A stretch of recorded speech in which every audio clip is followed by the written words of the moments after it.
السلام علیکم ورحمۃ اللہ وبرکاتہ۔ دوستو، آج میں آپ کو استخارے کا بہت ہی آسان طریقہ بتانے جا رہا ہوں، جو کہ آپ کسی بھی کام کے لیے صرف 10 منٹ میں آپ اس کا جواب نکال سکتے ہیں کہ یہ کام کریں آپ کے لیے بہتر ہے کہ یہ یا اس میں فائدہ ہوگا یا اس میں نقصان ہوگا۔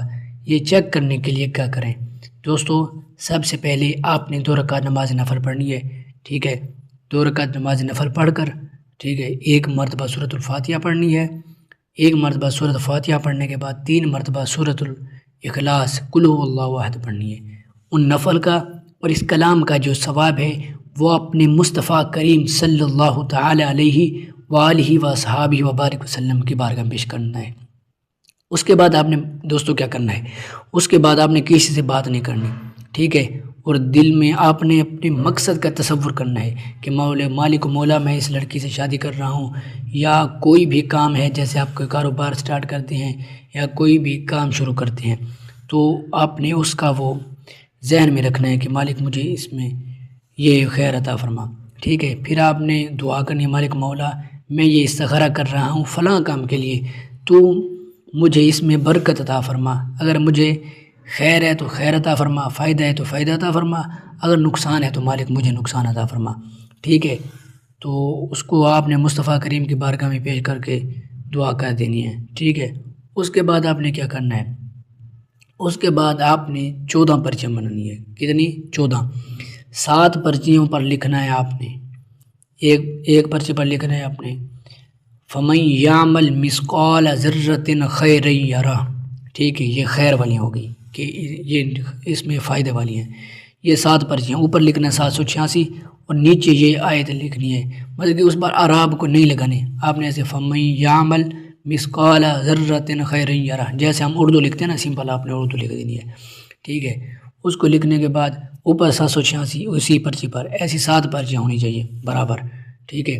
پھر آپ نے ان کو ایک ایک کر دینا ہے، اور پھر 7 آپ نے پرچیاں بنانی ہیں، ان پر لکھنا ہے اوپر 786، پھر اسی پرچی پر آپ نے لکھنا ہے وَمَن يَعْمَلْ مِثْقَالَ ذَرَّةٍ شَرًّا يَرَهُ، ٹھیک ہے؟ یہ ہوگی نقصان والی، ٹھیک ہے؟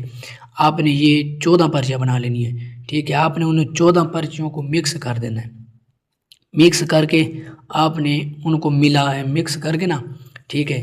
آپ نے کیا کرنا ہے؟ اب آپ بیٹھ جائیں، ٹھیک ہے؟ اور 11 مرتبہ درود شریف پڑھنا ہے۔ اللہم صلی علی محمد وعلی آل محمد، اللہم صلی علی محمد وعلی آل محمد، اللہم صلی علی محمد وعلی آل محمد، اللہم صلی علی محمد وعلی آل محمد، ٹھیک ہے؟ ایسے یہی درود شریف جو ہے آپ نے 11 بار پڑھنا ہے۔ 11 بار پڑھ کر، ٹھیک ہے، ان 14 پرچیوں میں سے آپ نے پرچی 11 بار پڑھ کر ایک پرچی کھولتے جانا ہے بسم اللہ پڑھ کر، ٹھیک ہے؟ 11 مرتبہ درود شریف اور بسم اللہ پڑھ کر وہ پرچی کھولنی ہے، ٹھیک ہے؟ اور اس کو کھول کے سائڈ پہ رکھتے جانا ہے، ٹھیک ہے؟ اب آپ نے پتہ کتنی پرچیاں اٹھانی ہیں؟ آپ نے صرف 9 پرچیاں اٹھانی ہیں، 9 سے زیادہ نہیں کھولنی بس، ٹھیک ہے؟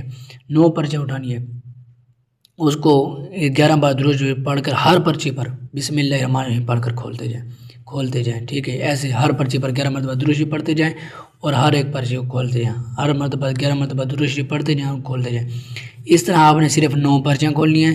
9 پرچیاں کھولنے کے بعد آپ نے دیکھنا ہے کہ اگر اس میں خیر والی پرچیاں زیادہ ہیں تو آپ یہ کام کریں، اس میں آپ کو کوئی نقصان نہیں ہوگا، اس میں اگر خیر والی پرچیاں زیادہ ہیں 9 میں سے، مگر مقصد کہ اگر آپ کی 9 پرچیاں ہیں نا، اگر ان میں 6 نکل آئی ہیں، 5 نکل آئی ہیں یہ فائدے والیاں، تو اس کا مطلب کہ اس میں آپ کو فائدہ ہے، نقصان نہیں ہے۔ اگر 5 یا 6 شرًا یَرَهُ والی نکل آئی ہیں تو اس کا مطلب آپ کو یہ اس میں نقصان ہوگا، آپ یہ کام نہ کریں، ٹھیک ہے؟ اور جو یہ باقی 5 بچے ہیں ان کو کھولنا نہیں ہے۔ ان 9 کے اندر یہ آپ نے دیکھ لیں کہ خیر والی کتنی ہے کہ منافع والی، اور شر والی کہ یہ نقصان والی کتنی ہے، ٹھیک ہے؟ اس کے بعد آپ ان مقدس پرچیوں کو اٹھا کر کسی سیف باکس میں رکھ دیں یا کسی مسجد میں رکھ دیں تاکہ ان کی بے ادبی نہ ہو۔ یہ بس آپ کو 10 منٹ کے اندر ہی استخارے کا پتہ چل جائے۔